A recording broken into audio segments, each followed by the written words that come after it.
I want you to think about a number before I say another word. The number is $108,000. That is the average annual cost of a private room in a skilled nursing facility in the United States in 2026. $9,000 a month, every month, whether the market is up or down, whether inflation is high or low, whether Social Security gives you a cost of living adjustment or not. $9,000 a month leaving your retirement accounts, your savings, your investments, and ultimately your family home in a steady, unstoppable stream that does not pause for grief and does not negotiate with sentiment and does not care that you spent 40 years building what it is consuming. And I want you to understand something about that number that most Americans never calculate clearly until they are already inside the crisis and the options have narrowed to almost nothing. The average nursing home stay in the United States is approximately 2.5 years. For memory care specifically, the average duration is significantly longer, running between 3 and 5 years for many patients. 2.5 years at $9,000 a month is $270,000. 5 years at $9,000 a month is $540,000, $500,000, consumed by a single health event. And here is the part that makes this calculation genuinely frightening rather than merely uncomfortable. Medicare pays for none of it after the first 100 days. Medicaid pays for it only after you have spent virtually everything you own, down to approximately $2,000 in most states. And the house you paid off, the retirement account you built, the savings you accumulated across a working lifetime, all of it is on the table. All of it is countable, and all of it will be consumed before Medicaid steps in, unless you have moved these 3 specific assets into protected structures before the nursing home door opens. This is Retire Right America, and today I am going to show you exactly which 3 assets are most vulnerable, how the nursing home financing system targets each one, and the precise legal moves that protect them before the cost of inaction becomes permanent. Let me introduce you to a man named Vincent. Vincent is 73 years old. He lives in a suburb of Jacksonville, Florida. He spent 31 years as a mechanical engineer for a defense contractor. He retired at 68 with a solid financial foundation by any conventional measure. His traditional IRA holds approximately $430,000. His wife Dorothy is 71. Dorothy spent 20 years as a school administrator before retiring at 65. Dorothy was diagnosed with early-stage Alzheimer's disease 14 months ago. The diagnosis was not a surprise to Vincent. He had been watching the signs for 2 years before the formal evaluation. But even anticipating it, even knowing intellectually that this was likely coming, Vincent was not prepared for what the diagnosis means financially. He had assumed, the way most Americans assume, that if Dorothy ever needed serious long-term care, Medicare would cover it. He had assumed that their retirement savings would be sufficient to handle whatever Medicare did not cover.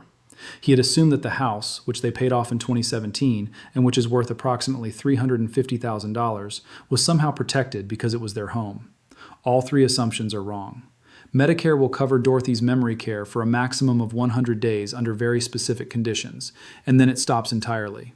Their retirement savings of $430,000 in the IRA, plus approximately $90,000 in a joint savings account, are almost entirely countable assets that Medicaid will require them to spend on Dorothy's care before eligibility begins, subject only to the community spouse protections that federal law provides. And the house, while exempt from Medicaid asset calculations while Vincent is alive and living in it, is subject to Florida's Medicaid Estate Recovery Program after Vincent passes away, meaning the state can file a claim against the house for every dollar it spent on Dorothy's care during the years Medicaid was paying. Vincent is sitting in a financial situation that will consume the majority of what he and Dorothy built together if he does not move 3 specific assets into protected structures before Dorothy's Medicaid application is filed. He has limited time. The 5-year Medicaid lookback means that any transfer made within 60 months of the application is subject to penalty.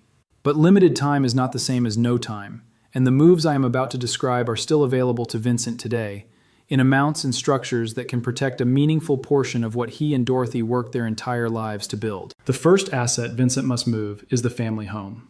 $350,000 of paid-off real estate in Jacksonville, Florida. The home is exempt from Medicaid's asset calculation while Vincent, the community spouse, is alive and residing in it. Dorothy can qualify for Medicaid with the house still in their name as long as Vincent is living there. Vincent already knows this.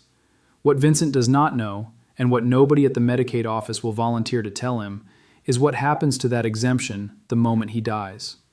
When Vincent dies, the exemption condition, which requires the community spouse to be living in the home, disappears.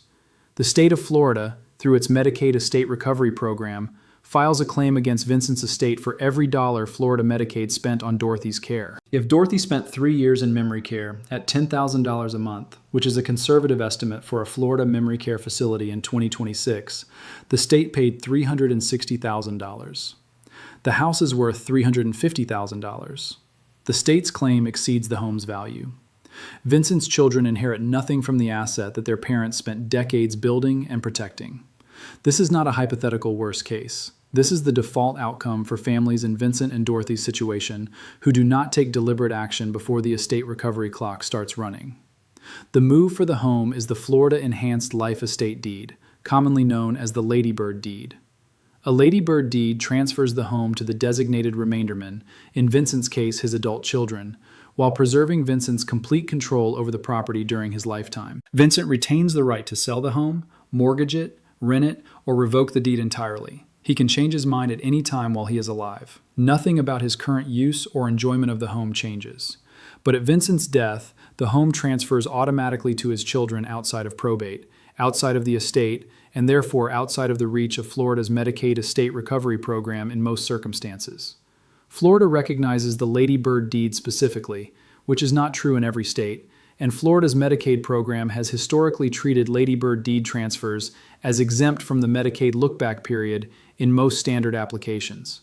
The cost of executing a Ladybird Deed in Florida through a competent elder law attorney runs between $300 and $700 in legal and recording fees. The protection it provides against a potential $350,000 estate recovery claim is one of the most cost-effective legal moves available to any Florida homeowner in Vincent and Dorothy's situation.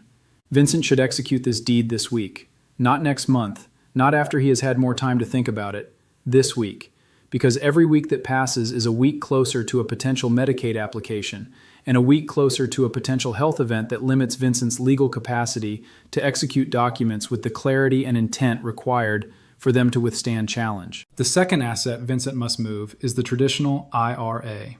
$430,000 in a pre-tax retirement account that Vincent and Dorothy believe is their most protected financial resource because retirement accounts feel shielded from external claims. For purposes of bankruptcy protection and most creditor claims, retirement accounts are indeed protected. But Medicaid is not a creditor in the ordinary sense. Medicaid is a means-tested government benefit program administered by the states, and the states have significant and evolving authority over how they treat retirement accounts in the eligibility determination. In Florida, the treatment of the community spouse's IRA for Medicaid purposes has been a subject of ongoing legal and regulatory development. Florida has historically provided some protection for the community spouse's IRA, under the argument that it is not an immediately accessible resource because it is not yet in payout status. However, Vincent is 73 years old and his required minimum distributions have already begun. His IRA is in payout status. In Florida's current Medicaid analysis framework, an IRA that is in payout status because the owner has reached their required beginning date for RMDs is generally considered a countable resource, meaning it counts toward the asset limits that determine Medicaid eligibility for the applicant's spouse and potentially for the community spouse, depending on how the community spouse resource allowance calculation applies in Vincent's specific circumstances. The $430,000 IRA is potentially on the table, not immediately, not all at once, but as an asset that the Medicaid system will factor into the eligibility analysis in ways that could require spend down before or during the Medicaid application process. The move for the IRA is more complex than the home because the options available depend on the specific state rules, the timing relative to the Medicaid application, and the community spouse's income and asset situation. There are several dimensions to address. First, the community spouse resource allowance in Florida allows Vincent to retain approximately $150,000 in countable assets without affecting Dorothy's Medicaid eligibility. This protection exists regardless of what form those assets take, whether savings, brokerage, or retirement account, subject to the specific rules about how each asset type is counted.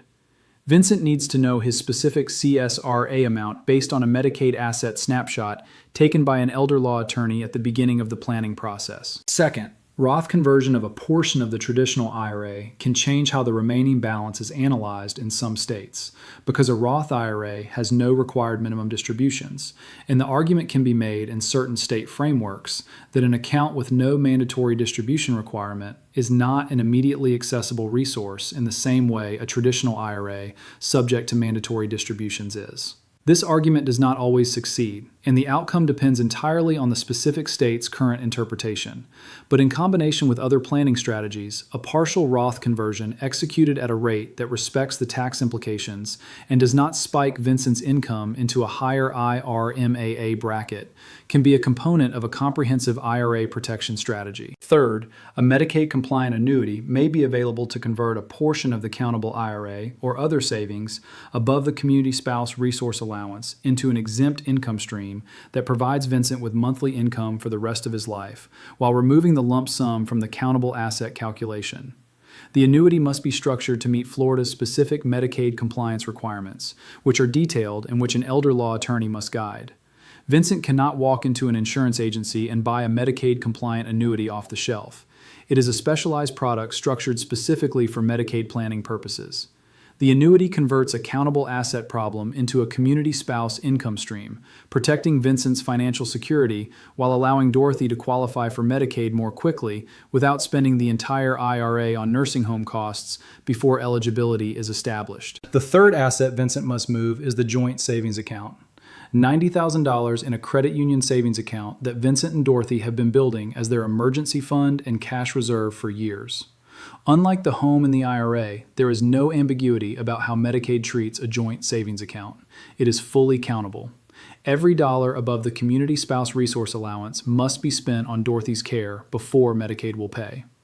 For Vincent, with a CSRA of approximately $150,000, the $90,000 savings account falls entirely within his protected allowance, assuming his other countable assets do not significantly exceed the CSRA limit. But in combination with any portion of the IRA that is counted as a resource, Vincent's total countable assets may exceed the CSRA, and the excess would need to be spent down before Dorothy's Medicaid eligibility is established. The move for the savings account involves converting countable cash into exempt assets or exempt income through strategies that do not trigger the Medicaid look-back penalty. Permitted exempt expenditures that reduce countable assets without creating a penalizable transfer include paying off any remaining debt on the primary residence, which converts countable cash into equity in an exempt asset, making necessary home repairs, accessibility modifications, roof replacement, HVAC work, bathroom modifications for disability access, all of which convert countable cash into improvements to the exempt primary residence. Purchasing one exempt vehicle if the current vehicle needs to be replaced, or if the existing vehicle has a value below the exempt vehicle threshold. Prepaying funeral and burial expenses for both Vincent and Dorothy through an irrevocable funeral trust up to Florida's permitted limit, which provides the practical benefit of eliminating that future expense while removing the prepaid amount from countable assets.